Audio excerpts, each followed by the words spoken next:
you seen landfills filled with mounds and mounds of plastic that just seem to be there forever, for hundreds and thousands of years? Have you seen litter thrown on the side of the road that's most likely water bottles? Maybe plastic bags flying in the air caught into trees? Have you seen those sad videos of sea turtles being caught up in plastic, being suffocated and killed? Or better yet, have you seen whales washed up ashore filled with plastic because that's what's polluting our earth?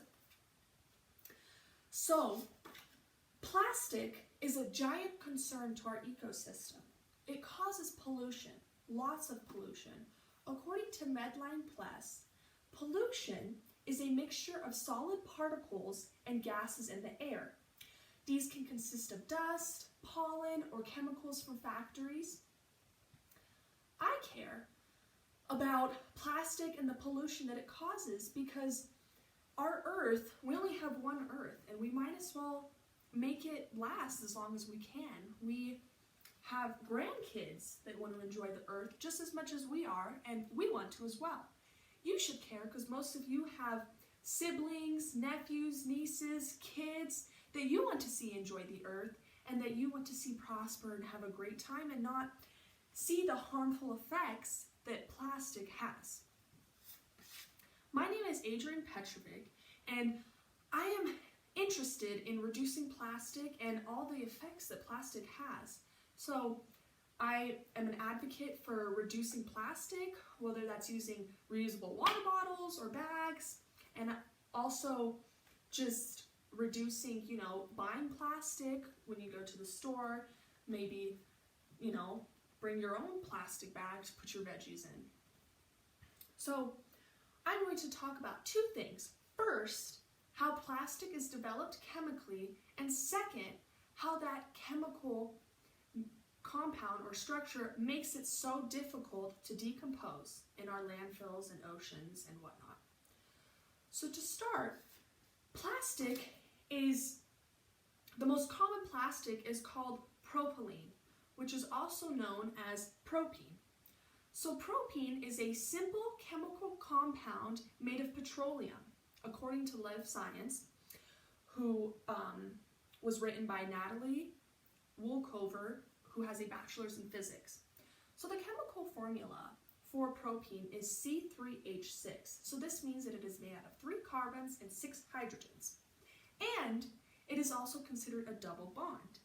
So I have a visual aid of what a double bond looks like. So this is the chemical formula for propene. This right here is what makes it into a double bond. So that means that we have 2 atoms which attach to 2 electrons, according to LibreTexts from UC Davis, in comparison to a single bond, which has 2 atoms attached to 1 electron. So this one only has 2 electrons, while this one has 4. So we are doubling the amount with a double bond. So propene is considered a monomer. What's a monomer, you must ask?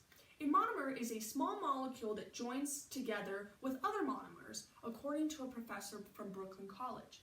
So when you add different monomers together, you form a polymer. So since a monomer is a propene, we form polypropene, which is a polymer. So we take the propenes, we form them together, which forms a polypropene, according to Live Science. So a polypropene's chemical formula is C3H6N, according to Special Chem. So the N is just added to the same chemical formula from our common other plastic propene. And this N makes it into an open chain compound and this is according to Brain Carp.